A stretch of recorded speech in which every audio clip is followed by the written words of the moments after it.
火の傷の男が持ってると言われてる。噂によれば巨大な渦で敵船を飲み込んだとか。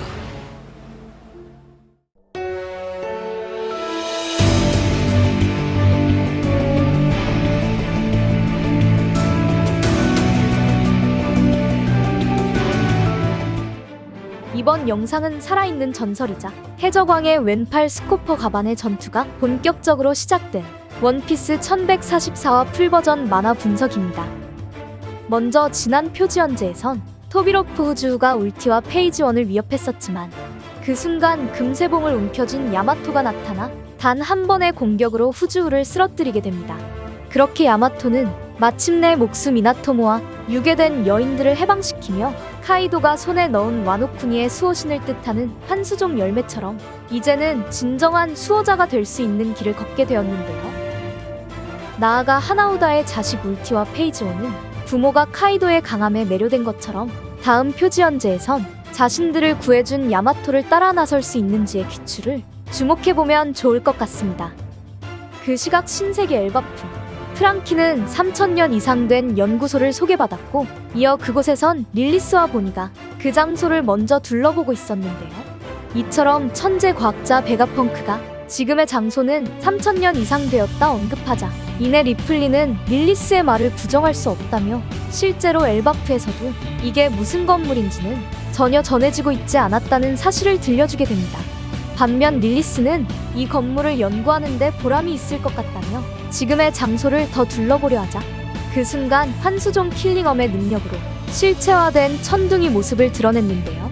이처럼 리플리조차 엘바프엔 이런 생물이 없다며 식은땀을 흘리는 상황 속 먼저 릴리스가 언급한 대로 지금의 장소가 과학과 연관된 시설이라면 엘바프에 건설된 건물은 두 번째 세계, 즉 공백의 100년 이전 첫 번째 세계에 지어진 건물로 유추해 볼 수 있는 건데요. 나아가 엘바프에 남겨진 건물이 조이보이의 동료이자 철의 거인 에메트가 만들어진 두 번째 세계보다 더욱 이전 세대의 시설이라면 그때는 세계의 상식을 바꿀 수 있는 힘이 있었기 때문에 어쩌면 샤카가 언급했던 동력의 단서를 찾을 수 있거나 더불어 쿠마의 회복을 위한 시설을 가동시킬 수 있는 장소로도 활용될 것 같습니다. 이처럼 당분간 엘바프에 남아있기로 한 릴리스는 이곳에서 새로운 연구소를 만들 생각이었고 이어 보니는 쿠마도 고쳐줄 수 있는지 묻게 되자 그건 당연하다며 쿠마의 치료도 생각하고 있었는데요. 때문에 3000년 이상 된 시설이 과거 고도의 문명이 발달된 세계의 것이라면 앞으로 베가펑크는 그 장소를 새로운 연구소로 채택해 과거 동력에 관한 비밀과 쿠마의 수리를 시도할 수 있을 것 같습니다. 그 시각 밀짚모자 일당 나미와 진배 그리고 우속과 부르은 엘바프의 손님이라는 이유로 전장에 참전을 권유받지 못했지만 이내 나미가 아이들이 납치당하고 있는 상황은 무척이나 위험하다 판단했는지 아우르스트 성에 침입자가 있었다는 사실을 마침내 들려주었는데요. 그렇게 야루르는 일전 성내에 빨간 머리와 닮은 인물과 기묘한 능력을 사용하는 침입자가 있었다는 사실을 듣게 되자 이내 그 정보를 나라 전체에 알려야 한다 명령했습니다.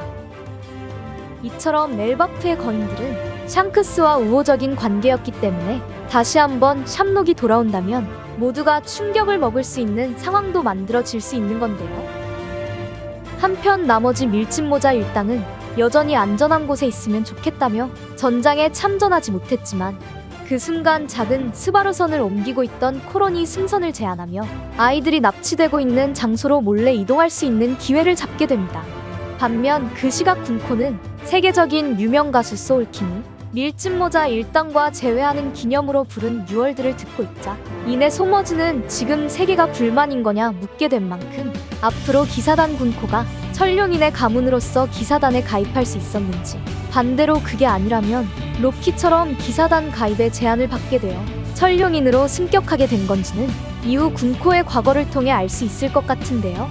이처럼 기사단은 여전히 아이들을 납치하기 위한 게임을 진행하고 있던 상황 속 드라우그를 물리친 거인들 앞에 니드오그와 유령이 나타났고 이어 마을을 지키지 못할 거라며 잠시 피난해야 한다 말하자 그 순간 거병에 적단 도리와 브로기가 회국을 발동하며 거대한 목리 세 구체를 단번에 소멸시켰습니다.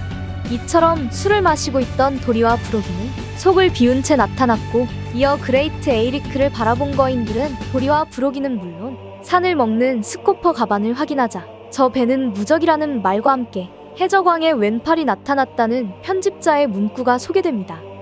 그렇게 1140화 하얀 전사 루피의 변신을 바라본 가반은 이내 루피를 신용할 수 있는지에 대한 테스트가 끝이 났는지 루피와 조로를 바라보며 이 섬을 나갈 무렵에 그때 다시 한번 보자는 작별의 말을 건넸었는데요. 이처럼 가반은 마지막 로드 포네그리프의 행방을 알고 있는 불에 상처인 남자일 가능성이 가장 높기 때문에 밀짚모자 일당의 엘바프 모험이 마무리되면 그때 다시 한번 등장해 포네그리프의 단서를 전해줄 거라 예상했었지만 그 예측이 무색해버릴 만큼 이번 전장에 빠르게 참전한 모습을 보여주었습니다. 나아가 가반은 여전히 술을 마시고 있었지만 강력한 무기인 도끼를 들고 있었기에 가반 또한 엘바프의 아이들을 구출하기 위해 나선 만큼 이제는 초인계 환수종 능력자 기사단과의 매치업이 성사될 수 있는 건데요. 그렇게 해적왕의 왼팔 스코퍼 가반에 본격적인 전투가 시작될 수 있는 가운데 먼저 선장 로저는 죽음을 맞이했지만 살아있는 해적왕의 오른팔 명왕 레일리는 해왕색 무장색 견문색을 사용할 수 있는 해적으로서 해군대장 키자루 그리고 검은 수염 티치의 진격을 후퇴시켰던 전력임을 입증했습니다. 그렇게 레일리는 대장 키자루와의 결전에선 숨을 헐떡이는 모습과 2년 후 패왕색을 발동하며 나타난 아마존 릴리에선 자신도 나이를 먹은 만큼 현재 검은 수염에게 승기를 잡을 수 없다 판단했듯이 지금도 현존하는 전설 레일리와 거프는 전성기 시절이 지난 최강자라는 것을 알 수 있었는데요. 이처럼 흰 수염 또한 나이를 먹게 되며 여러 지병이 앓고 있었듯이 전 시대의 최강자들은 현재 전성기를 달리고 있는 사왕 빨간머리와 티치에게는 다소 역부족일 수 있다는 점을 레일리의 언급으로 짐작할 수 있었습니다. 하지만 그럼에도 노병 거프는 전 해군대장 아오키즈와 검은 수염 간부들을 상대로 선전했고 이어 레일리 또한 대장 키자루와 사왕 티치의 진격을 막아냈기에 마찬가지로 해적왕의 왼팔 가반 또한 레일리의 버금가는 패기와 전력을 지닐 수 있다는 점인데요. 그렇게 가반은 루피가 진심은 아니었지만 뛰어난 견문색 패기로 루피의 모든 행동을 예측했고 이어 열쇠에 패기를 두르는 모습 등 원피스 세계관 극소수의 강자임을 알 수 있었고 때문에 이제는 로저의 적단에 살아있는 전설의 해적으로서 그동안의 전투를 통해 집약된 경험치와 루피에겐 전력을 보여주지 않은 강함을 이번 기사단과의 전투에서 보여줄 수 있게 되었습니다. 나아가 거대한 소용돌이로 적의 배를 집어삼킨 불에 상처인 남자가 가반이라면 어쩌면 가반은 능력자일 수 있거나 아니면 거대한 도끼를 이용해 능력이라 착각할 만큼 거대한 소용돌이도 만들 수 있는 강자라는 것을 앞으로 펼쳐질 전투를 통해 그 힌트를 알 수 있다는 점인데요. 더불어 샹크스가 로저의 기술, 카무사리를 옆에서 지켜보며 습득한 것처럼 가반 또한 로저의 기술 중 하나를 체득하거나 비슷하게 사용할 수 있는 기술이 있다면 이제는 최강의 해적으로 성장한 밀짚모자 일당에게 로저의 의지가 담긴 기술을 전수도 생각해볼 수 있는데요. 이처럼 살아있는 로저의 적단의 전설, 스코퍼 가반의 본격적인 전투가 펼쳐질 수 있는 가운데 앞으로 펼쳐질 결전에선 바다는 아니지만 가반이 능력자로서 소용돌이와 같은 기술을 일으키거나 반대로 능력 없이 오리지널 기술로만 거대한 태풍의 위력을 만들어낼 수 있을지도 주목해볼 수 있다는 점인데요.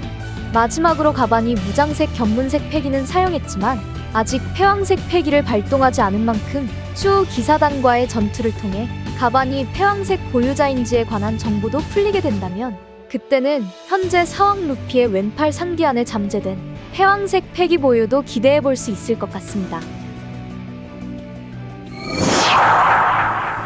이번 영상은 여기까지입니다. 시청해주셔서 감사합니다.